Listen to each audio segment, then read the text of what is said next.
the Old Monastery School of 1846.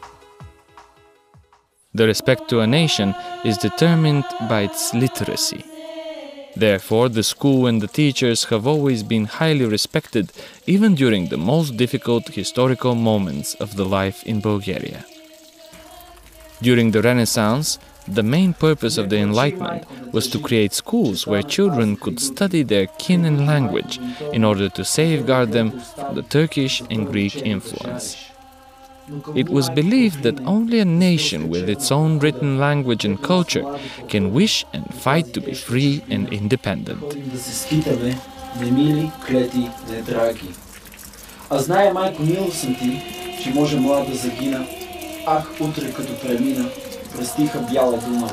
Smyadovo has a 100% Bulgarian population that has always taken care of the education of its residents.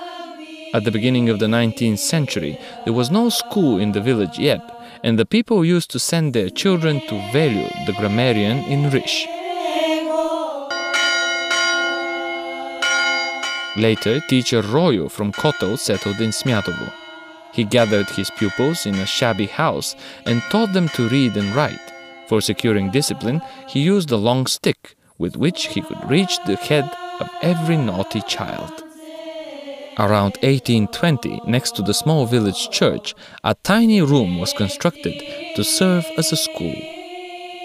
There, the children studied with teacher Sivi, who had a sweet voice and sang at the services in the church.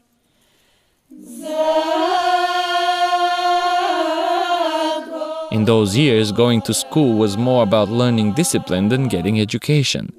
The children learned mostly how to read, and therefore the places were called reading rooms. It was more important that they did not potter about the streets and learn to respect the elder. The beginning of the real education in Smyadovo is marked by Father Georgi in 1846. Ilya Bluskov wrote that he was around 80 years old when he arrived from Rish, where he had taught the children before that. In 1852, Yanku Yanev introduced more contemporary educational methods in the school. In the village, he was known as Priest Enyu because he also served at the church. He was born in Smyadovo but has studied at the school in Shumen. He was one of the first to divide the children in two classes and introduce various subjects.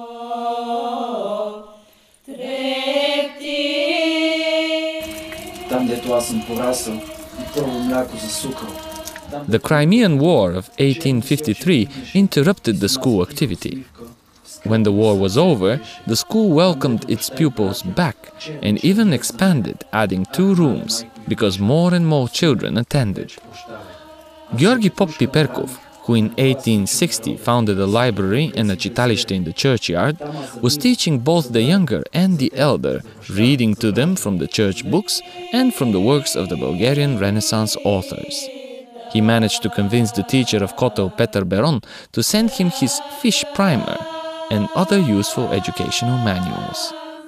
In 1872, a female teacher arrived in Smyadovo and started teaching the girls in a separate house. Before that, they had not been sent to study. 4 years later, the villagers built a special girls' school. They also provided opportunities for adult learning, so that everyone learned how to read and write, to be able to take an active part in the intensifying cultural life of the village.